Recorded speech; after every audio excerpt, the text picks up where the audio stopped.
मागच्या वर्षी पैठणी देऊन सन्मानित करण्यात आलं होतं आणि त्याचबरोबर याही वर्षी सुद्धा भगिनींना आणि शिक्षकांना पैठणी देऊन सन्मानित करण्यात आलं. मात्र याची वेगळीच चर्चा आपल्याला ऐकायला मिळाली, ती म्हणजे की पैठणी देऊन त्यांना अपमानित करण्यात आलं. यावर सर तुमचं काय मत आहे? मला असं वाटते की मागच्या वेळेस त्यांनी घरोघरी जाऊन पैठण्या वाटल्या. ते 300 रुपयाची पैठणी होती. एक वेळा धुतल्यानंतर ती गुडघ्यापर्यंत आली आणि अशा प्रकारचं एखादं गिफ्ट द्यायचं आणि त्यांना अपमानित करायचं आणि हे पूर्ण शिक्षण क्षेत्र बदनाम करायचं हे काही बरोबर नाही आहे. आणि या शिक्षण क्षेत्राला त्यांनी काळीमा फासली, त्यांनी बदनाम करण्याचं काम केलं. ते आमदार झाले पण शिक्षक हरले, कारण 6 वर्षात ते कुठेच नव्हते.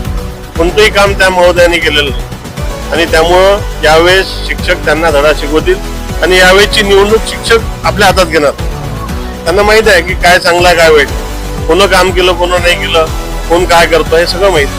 6 वर्षात आमदार महोदय ना फोन उचलत ना कोणते प्रश्न मांडत. आता अजून ते त्याच धंद्यावर उतरले की अजून आम्हाला विकत घ्यायचं आहे. शिक्षक यावेळेस त्यांना त्यांची जागा दाखवली. निश्चितच कारण काय होतंय मॅडम की आमचे जे सध्या शिक्षक आमदार आहेत, अगदी निष्क्रिय आमदार आहेत. असे आमदार आम्हाला लाभले, आमचे हे सर्वात मोठं दुर्भाग्य आहे. ते सुद्धा साडी आणि चुडी यांच्या भरोशावर.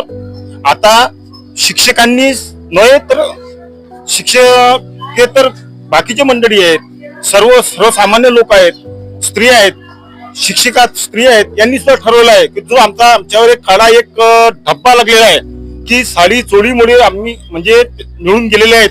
तर हा जो अंधार तो नष्ट करायचा आहे आणि सर्वसामान्यासाठी शिक्षकाच्या तळागाळातल्या माणसासोबत जे शेखरभाऊ आहेत, निश्चितच शेखरभाऊ आमदार म्हणजे आमदार होणारच आहे, त्यात मात्र शंका नाहीये.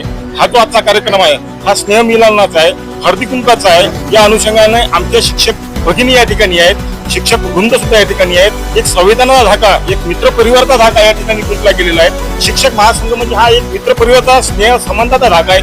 हा धागा फार एकदम सुंदर धागा आहे आणि या धाग्यामध्येच एक चांगली वरमाला त्या ठिकाणी मिळल्या जाणार आहे आणि ती विजयाची वरमाला भाऊंच्या गळ्यामध्ये पडणार. आपल्यासोबत छायाताई दंडाळे जुळलेले आहेत. छायाताई, आजचा हे हळदी कुंकाचा मानपानाचा वाणाचा कार्यक्रम तुम्ही होऊ घातलेला आहे, यावर तुमची काय प्रतिक्रिया आहे? आपल्या बहिणींना तुम्ही काय सल्ला देणार, काय प्रतिक्रिया आहे? आज खऱ्या अर्थानं आमचे शेखरभाऊ भोयर यांचं तर मनापासून आभार मानते, धन्यवाद देते. कारण आम्ही सगळ्या महिला टीचर, जे आमचे बांधव टीचर आहे त्यांच्याही मिसेसला आम्ही इथे आमंत्रित करून एक जे हळदी कुंकाचं सौभाग्याचं जो आमचा हा संक्रांतीचा सण असतो, हा सण इतक्या चांगल्या पद्धतीनं शेखर भाऊने इथे आयोजन केलं. सगळ्या महिला जवळपास 4 वाजतापासून इथे हजर आहे. सगळ्या महिला वेगवेगळे गेम घेतले, त्या गेम मध्ये पार्टिसिपेट झाल्या आणि स्वतःला खूप असं एन्जॉयमेंट त्यांनी करून घेतलं. आज शिक्षक म्हटला तर सकाळपासून संध्याकाळपर्यंत ट्रेस असतो. घरी गेलं तरी त्याला ऑनलाईन सगळ्या गोष्टी कराव्याच लागतात.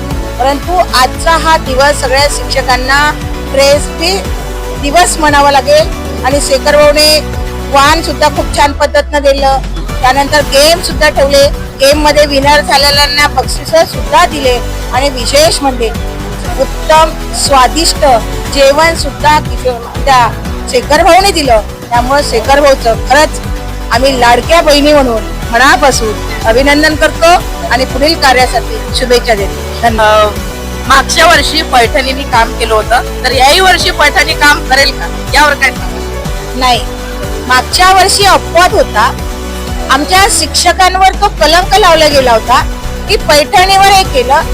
पैठणीच्या याच्यावर जर मागचा विनर राहिला असता, विनर ज्यांनी केला तो, पण त्यावेळेस अशी अवस्था होती की जो खरा जातीवंत शिक्षक आहे त्यांनी पैठणीला हात लावलेला नाही.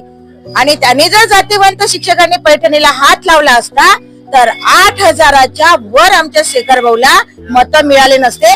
त्यामुळे आमच्या प्रामाणिक शिक्षकाचं त्या पैठणीमुळे खऱ्या अर्थानं बदनामी झालेली आहे. या वर्षी पैठणीचा काही, कारण मागच्या वेळेस बोगस मतदान केलं गेलं होतं.